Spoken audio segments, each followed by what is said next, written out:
let's just talk about and set the stage for Jamaica's 1831 revolt against slavery. Place us in that time period, if you could, between the Haitian Revolution and the Civil War. How ubiquitous was slavery in Jamaica at the time? I mean, I think I read in your book 9 out of every 10 Jamaicans were enslaved. So that's an incredible figure. 9 out of 10 were slaves, right? So that means 10% were owners. So, or free, let's say. Now, ask yourself, what is the ratio between owners and workers in America, or even around the world? Yeah, there are way, way, way more workers than there are owners. I would say the percentage is practically the same, or even more nowadays.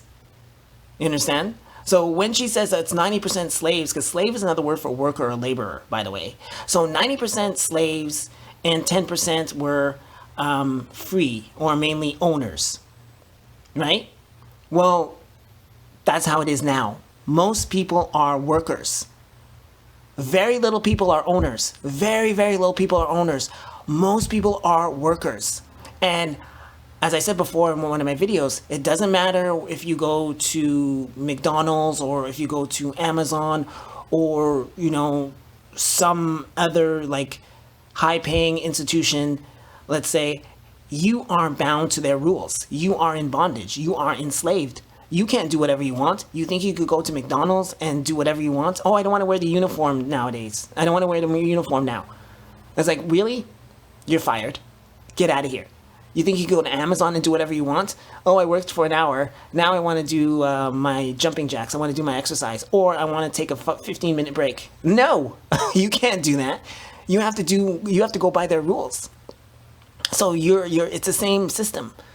And the 1831 revolt is probably because, like, if you understand the free system and slavery, they had better control over black people under the free system than slavery, because you couldn't attack a black person under slavery because they were property. Property is valuable. I don't understand that people don't understand this.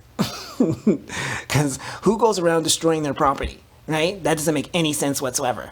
But they had a lot more control over black people when they were free. So they would convince some people to, create a revolution, and all of a sudden they get rid of slavery. Then all of a sudden they realize that, oh my God, it's worse than slavery, this freedom. It's worse than slavery. So this misinformation is just getting on my nerves. But that is an interesting point, right? 90% are slaves and the rest are owners. They're so-called free. Well, owners now are small percentage. The vast majority of people are workers, probably over 90% nowadays.